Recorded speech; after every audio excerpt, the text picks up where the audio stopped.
Aujourd'hui, je vais vous parler du Cria Chewing. Je vais vous expliquer ce que c'est et l'importance de le faire pour le bébé de l'alpaga qui est le Cria. Alors, je me présente, je m'appelle Linda Gagné et avec mon conjoint Jean, nous sommes copropriétaires de la ferme Alpaga Select. Notre mission, on veut démocratiser l'alpaga, le faire connaître partout au Québec et aussi faire connaître ses bienfaits autant de l'animal que de ses produits. Et enfin, on veut le faire connaître aussi par l'approche du feutrage qui est fait à la main. Alors aujourd'hui, avec l'élevage d'alpaga, on est rendu à l'étape du Cria qui est né. On a vu les étapes et maintenant, notre Cria a environ 10 jours. Et à partir de ce moment-là, nous, ce qu'on pratique, c'est le Cria Chewing. Dans le fond, ce qu'on va procéder, c'est qu'on va procéder à la tonte du bébé alpaga. Pourquoi qu'on fait ça? Bien, il faut savoir que quand l'alpaga va naître, il y a le liquide amniotique qui est collé sur sa fibre. Et on peut décider de le laisser ou de l'enlever. Si on le laisse, ça devient un peu comme un velcro. C'est-à-dire que tout ce qu'il va avoir comme poussière, comme foin, tout va coller sur la fibre.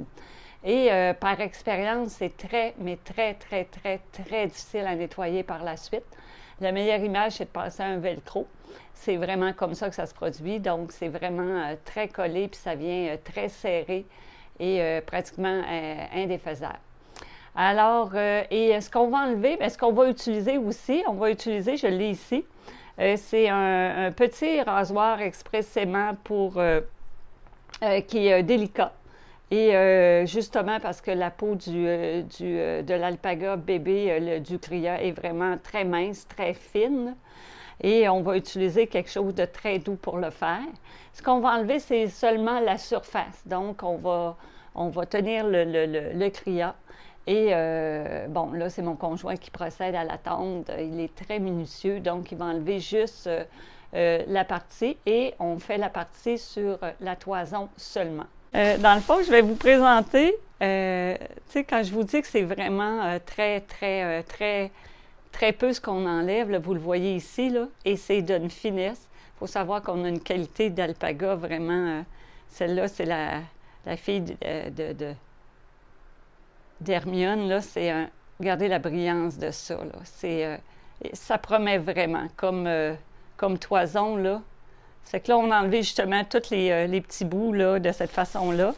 Et bien sûr que je vais utiliser le tout pour, c'est d'une douceur, mais d'une douceur. Alors, ça va être utilisé soit dans un foulard, je vais voir de quelle façon je vais pouvoir faire ressortir la qualité de la fibre et de m'assurer que je sois en mesure de la feutrer parce que là, quand je regarde ici, c'est très fin et très petit.